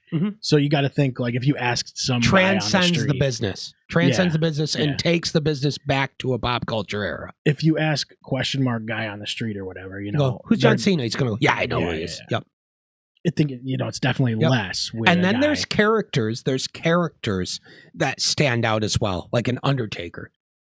You can ask somebody on the street, do you know who the Undertaker is? They go, yeah. Well, even Kane, I think a lot of people would know. You know, Kane was Kane was massive. Kane was so, but he was always, you know, it was the Undertaker. He was kind of overshadowed by Undertaker. He was never going to go. But it was so slightly. But still, he did it all. But he was never going to multiple time world champ, tag champ. Yeah, he's a fucking Grand Slam champ and shit. So he's Hall of Fame. Is he in the Hall of Fame though? He has to be. Kane. If not, if he's not, oh my God, how is he not? Well, I'll just put. He's about to be. If he's not already, how do you not? Yeah, he has to be. Yeah, he is. 2021. Okay, wow, I don't remember seeing. So it was during pandemic. That's probably why I don't remember seeing him go in. Yeah, he's as deserving as anybody. Yeah. Kane. Like, we might not talk about Kane a ton on here, but like, what is there to say? He's one of the all-time greats. Glenn Jacobs, dude, he was a mayor, wasn't he? Governor, I think. Governor. No, he might have been a mayor. Was it a mayor? I think he was. I think it was a mayor. Either way, who cares about that shit? All that matters is his in-ring. Mayor of Knox County. He was a mayor. Yeah, that's wild. And by all accounts, he's a really sweet guy. Where the fuck is Knox County? Nobody knows. I don't know, but See No Evil was cool. I liked that movie. I didn't mind it. Because it felt like just all the other 2000 slashers of the time. It was like in that same boat. It wasn't shitty. Yeah. It wasn't shitty. What else we got? Raw. We got a couple Raws. I only wrote some stuff down about Raw. I mean, dude, none of that shit matters anyways. Yeah, it's all bullshit. It's all bullshit. One thing I did like about Raw, because we did talk about this a little bit, was opening shows, right? Opening shows strong. Yeah. Raw 2 weeks ago, bang, Braun Breaker's at ringside. Yeah. He's tearing apart the tables. Yup. Yeah. They did exactly the shit we were just talking about. And I'm telling you, they listen. They listen to this fucking show. Maybe. Yeah, we're going to see like in a few days, Michael Hayes has been released or something. Yeah. Or Michael Hayes comes out and clarifies or something. Because that's all you'd have to do too, is go, hey, I want to be clear that if I say something like that, talent just needs to prove me wrong. Like I can't stop them from proving me wrong. If anything, they should prove me wrong. Yeah. I'd go, oh, okay, I get it. Yeah. Instantly. He's gonna fucking add us on X or something. Yeah. And he's going to send me threats and I'm going to go, I don't give a fuck. I'm going to go, you want to make me love you again? Shut the fuck up. Go out to the ring and do the fucking hilarious strut you used to do in 1981 or whatever. He's going to clip the entire rant, put it on his Instagram. I bet he does. Yeah. CM Punk Roman promo we talked about. Yeah, but it was god tier. Let's see. Oh, dude, this week on Raw, dude. The Becky and AJ promo. AJ Lee? Yeah. I thought it was kind of cringy. It was weird. It was kind of the pacing was very weird. I don't know. I don't know. Here's the thing. Here's what I think about Becky. I love AJ. And I love Becky. I like both of them, yeah. Yeah. However, Becky's character, I think she's becoming a caricature a little too much, leaning into that. I think too so. much. She's like overperforming. Yeah, I can see that. I can see that. and I don't really love what she's doing, to be honest with you. And then AJ's like kind of that way anyway. That's kind of AJ's already that character. She did what she usually does. Yeah, she's more so playing herself. It just felt like Becky wasn't Becky. Yeah, And it has felt that way for a little while. I agree. It seems like she's trying to make a character shift, leaning too far into the heel thing. Yeah, and whatever. That's no big deal. Yeah, but she'll course correct. I thought she was better as the man. Yeah, yeah, of just course. Like when Rollins got turned on. Yeah, and then she cornered Heyman in the back and was like, interesting. Yeah, the shit she said to him was so hard and made me go, this is the Becky we need. Right. And I've seen Rollins like throw fits and shit, but never like caricature that far. No. It's a little bit much, I'd think. Yeah, but that's just the way I saw it.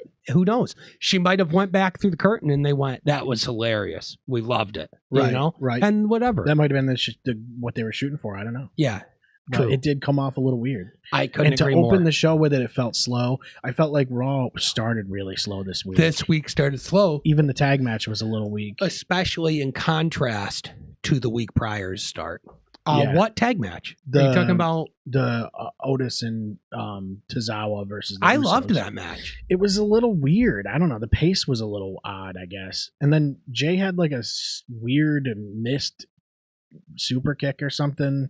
That was kind of awkward. I don't know. It was kind of stumbly for some reason. It felt. I thought that Tozawa. I think it's because showed out a lot in that match. Oh and yeah, deserves. Oh yeah, that's lot right. Of respect. He definitely did for sure.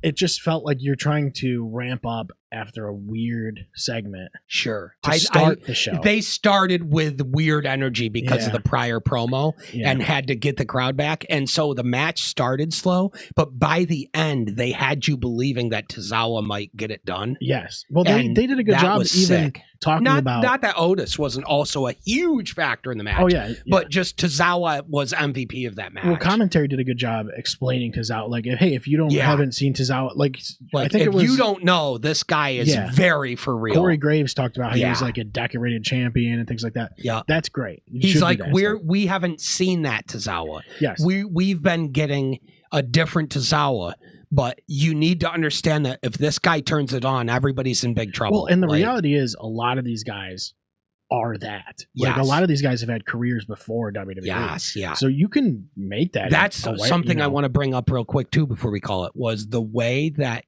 first off, Graves is the best. Yes, he's fantastic. 1A. He's my favorite color guy. He's unrivaled.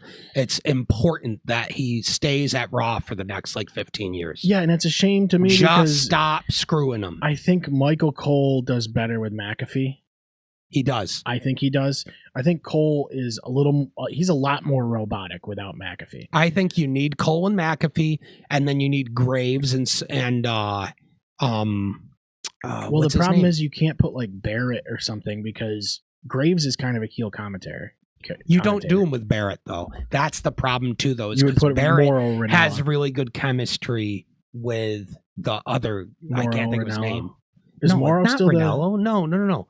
It's what's the guy's name? This is how long it's been since I watched SmackDown. I don't even know who's on SmackDown. No, the guy. It's Tessitore. Oh, Tessitore. Yeah, and he's good. Why was he's good? Yeah, Tessitore's good. Yeah. That's what I was thinking of. Tessitore and Barrett have really good chemistry, though. Yeah. So you don't want to get rid of Barrett either. But you just have to say never mind to Pat. Because you have to, I guess. Graves just is way better, way more deserving. And Pat does 6,000 things and can't even commit to the job full time. Yes. And to be fair, if anything, you have him come on as a guest. Pat. You could have him be the third man. Yeah. Have him be a third man at a WrestleMania or something, or a Rumble. Graves is obviously Graves more. He's carried so much weight. Yeah, in the broadcast. He's more wrestling knowledgeable. Yes, dude. And perfect example, and why I even bring it up is because he did such a good job of selling Natty had a career-changing night because she had that match with Maxine where she kicked the shit out of her, dragged her outside, took a count out because she's going, I don't give a fuck about a win. Yeah. I'm hurting you. And put her in the sharpshooter on the table. And the way she did it, it looked absolutely perfect. And her facials the whole time, her just being like wicked intense, wicked serious. She's not bubbly and jumping around. She was so locked in and fierce. And when she was coming out the whole fucking time, the whole match, the whole entrance, everything she was doing, Corey was building her up like Jim Ross level, building her up. Yeah. Just going, we haven't seen this side of Natty, but you guys are going to learn. She's a heart. She came from the dungeon. Like, he just did line after line of perfectly executed and articulated boosting of her new character. Yeah. And she can still do it on that level, and she knows she can. She's one of the best in the company. Right. And one of the most respected by the other women. Yeah. Yeah. And he said that. She basically just took a hiatus. Yeah. You know, Yeah. and She took a hiatus and she did the smartest thing she could do, which was leave to reinvent herself and come back reinvented. She didn't leave the company, but actually that was the coolest thing about it, was that she went to them and said, I need to reinvent myself. Can I please do some select appearances out of the company to rebrand? And then when I come back, I'll have it worked out. And they were like, yeah, because they've been doing talent sharing kind of with that blood sport shit. Yeah. And so she went and did that. And that was all it took, man. I've never even watched any of that. I hear it's cool. Yeah. It's like it's like shoot wrestling. It's almost like what Shane McMahon was trying to do with that underground stuff. Yeah. Yeah. It's like a blend of MMA and. Yeah. Which I thought underground was cool. Yeah. Looking back on it, I thought it was cool. But for Bloodsport's Natty, better. Bloodsport's better. But for Natty, it's great because she needs that. Well, here's the thing. I'm assuming she picked Maxine to elevate her. Yes. You know, intentionally handpicked She her. genuinely trains with her, as far as I know, as well. She So, genuinely and trains Maxine. It just makes sense for both of them. Yeah. Yeah. And it's great for both of them, honestly. It is, yeah. And Maxine is looking better and better every time we see her, and that's only going to get better too. Like she's going to make mistakes, she's going to have growing pains. She needs TV time. It's because her character's already dialed. She's already really good on the mic. She's already really good as her character, right? Sure. She's just developing more and more every week in the ring. Yeah. But in that match, she had a lot of really cool, complicated combo moves and stuff with Natty that you're like, dude, yeah, they have chemistry. They have good chemistry in the ring. Yeah, and you got to just be able to translate that to work with everybody. Natty's good. Natty's so good, dude.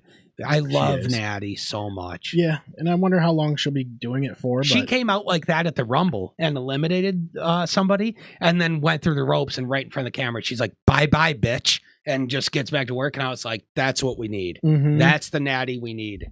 Yeah, they need more characters like that. If she wants to be a hard badass, she's one of the most believable hard badasses because she's a fucking hard. It's one of the only, for the women, like, there's not a lot of spots that are like hard badasses like that. Yeah. Rhea, super believable hard badass. Yeah, but she's even a lot more. Raquel now as like Big Mommy Cool is a believable badass. That's closer. With Rhea, she's a lot more playful and like but she can turn it on. She can turn on being a badass. Yeah, I being think a believable fighter.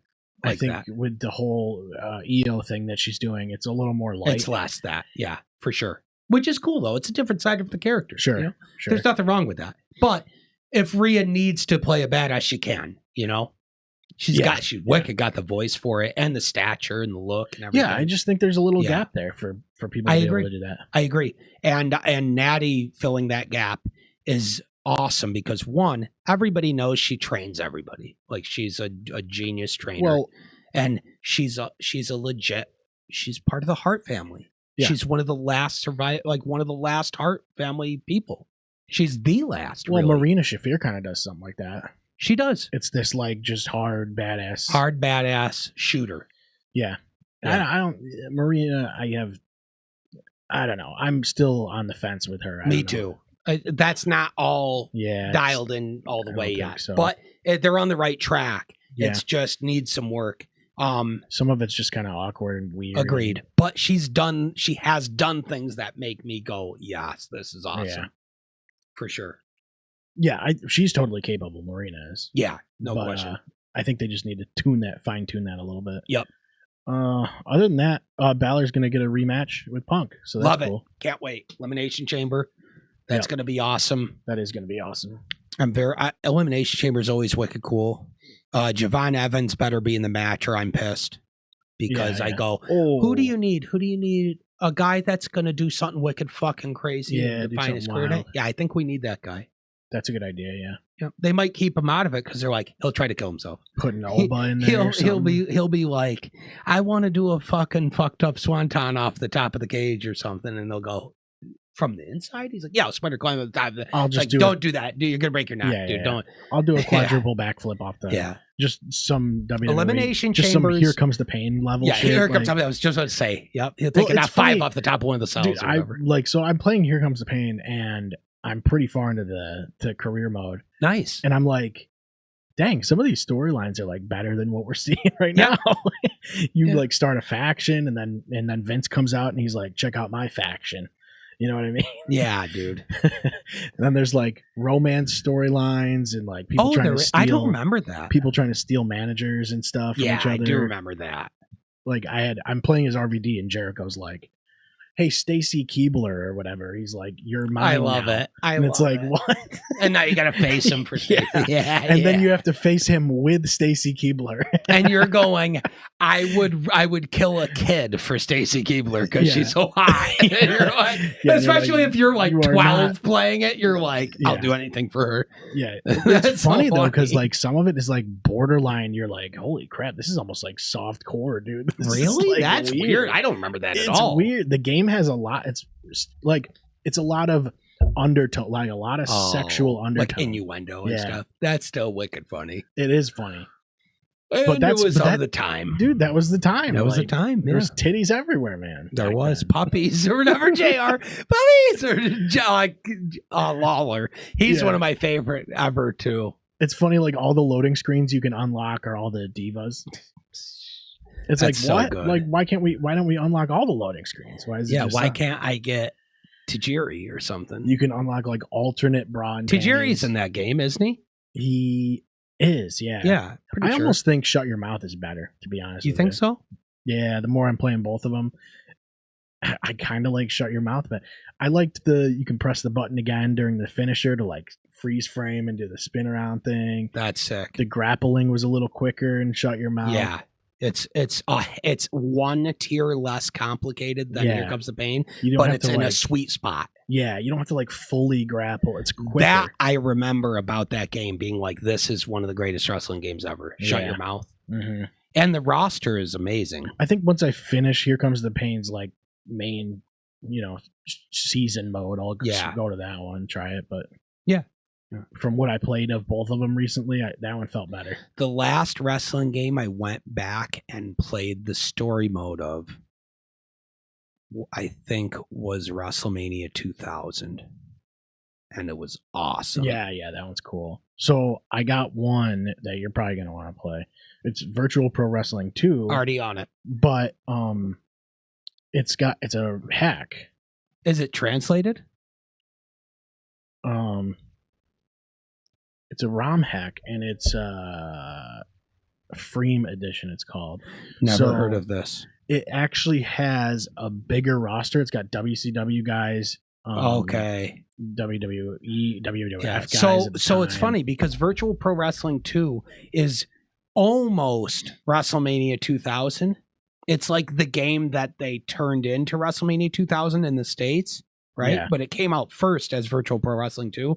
And Yep. a lot of people consider that to be the best wrestling game ever made over No Mercy, depending on what you grew up watching. Like if you grew up watching All Japan and Pro Wrestling Noah and shit in Mhm. Japan, like if you're a Japanese guy or even just a fan of Japanese product and you were lucky enough to get it at the time, Yeah. then this game is your holy grail ever because the Yes. roster is like fucking It was- Mitsuharu Misawa and fucking Kenta Kobashi and shit. It was ridiculous because I remember going to my buddy's house. he was Toshiaki playing on his Kawada, computer. dude, He was Akira playing Taue. it, like because I had played WCW World Look at that Tour, roster. and Hashimoto, dude. it's literally World Tour and Revenge, and like it's the same. Yeah. Aki it's the engine. same engine. It's the Aki engine. Yeah. So I go over to my buddy's house. He's playing this on his computer. I'm like, I don't know any of these guys. They're all Japanese guys. I know who But every single one of Kobashi these guys is. and Like, Misawa. Mitsuharu Misawa is the creator of the Burning Hammer, my favorite move ever in the namesake of the podcast. Yeah, that's his like super finisher. So these are all the main guys in the game already. So I believe if you scroll up, I believe Mitsuharu Misawa, Toshiaki Kawada, Akira Taue, and Kenta Kobashi are the 4 pillars of heaven of the greatest era of Japanese wrestling ever from the 90s. They're like the 4 pillars, right? And then Akiyama and Takayama and Hashimoto, Chono, like a lot of these guys are Yuji Nagata. You have to know who that Chono is. and Hashimoto. Yeah, Yep. A lot of these guys are just other legendary Japanese wrestlers. Great Sasuke, Taka, Yushin Liger. Yep. Benoit, Malenko, and Eddie all wrestled there. Atsushi starts Onita, to get into some weird stuff once you get into this is like the deathmatch group. Yeah. Onita, Funk, Jack, Hayabusa, Sabu, Tanaka, and Mike Awesome. No way. Then it gets and into you have WWE guys. Yep. These guys, you got WCW guys. I mean, go up real quick to the other guys. That's not even all WWE guys. I guess kind of. Rock, Hogan, Triple H, Michaels, Brett. Okay. Yeah. Rick Rude, super random. I like that. Yeah, it's a lot of like flagship sort of guys. Mm-hmm. Undertaker, Kane, X Factor. This is a crazy roster. Yeah. Cena? Yep. Okay, this is a weird roster. If you have Cena, Lesnar, Styles, Samoa Joe, Daniel Bryan, what the fuck? Scott Norton was a guy. Dude, Scott Norton's way bigger in Japan than he ever was in the States. By a mile. By a mile. Tiger Mask. This is what I'm worried about right here. Tiger Mask and Dynamite Kid, Great Muta. Tajiri, La Parka. Yep, Shibata. Tajiri, yep, LA Park. Funaki. Yep. Boss Rutan, dude. Boss Rutan. So this is actual, this looks like Pancrase to me. Yep. Minoru Suzuki. Yep. Carl Gotch, Gracie. So this is like MMA guys. Yep. Old UFC. Don Fry is so funny. Rikito Zen. That's the guy. That's like the guy that invented Japanese pro wrestling or whatever. Or like, not invented, but he like started the first major brand. Was Rikito-san. Yep. And Giant Baba, Antonio. So the Jumbo Tsuruta, these are like the legendary guys. Junichiro Tenryu. Yep. Ultimo. Andre, the Destroyer, Road Warriors, Stan Hansen, Vader. You know the Road Warriors are, you switch costumes to play as two of them. Yep. Yeah. Dr. Death, Bruiser Brody, Vader. Dude, that's crazy. And then Spider-Man. And AK-Man. You got to have AK-Man. I love Aki Man, dude. He was AKI Man, and then his alternate uniform was THQ Man. Revenge. In Revenge. I forgot about that one. Yep. We would play as him all the time just because we thought it was funny. Revenge, dude. I didn't play a lot of Revenge, but I had it like late. So I got my N64 for Christmas in 1996. Christmas 1996. I was 8 years old. I got an N64 for Christmas. And the video of the like 96, didn't it? It did, yeah, like November, I think, in the States. And I got it that Christmas. And my brother got a PS1 that Christmas. There's the centerpiece core memory of my entire childhood. Straight up, it's the most vivid memory moment of my childhood. It's Christmas Day, 1996. My brother got a PS5, which technically came out in 1995.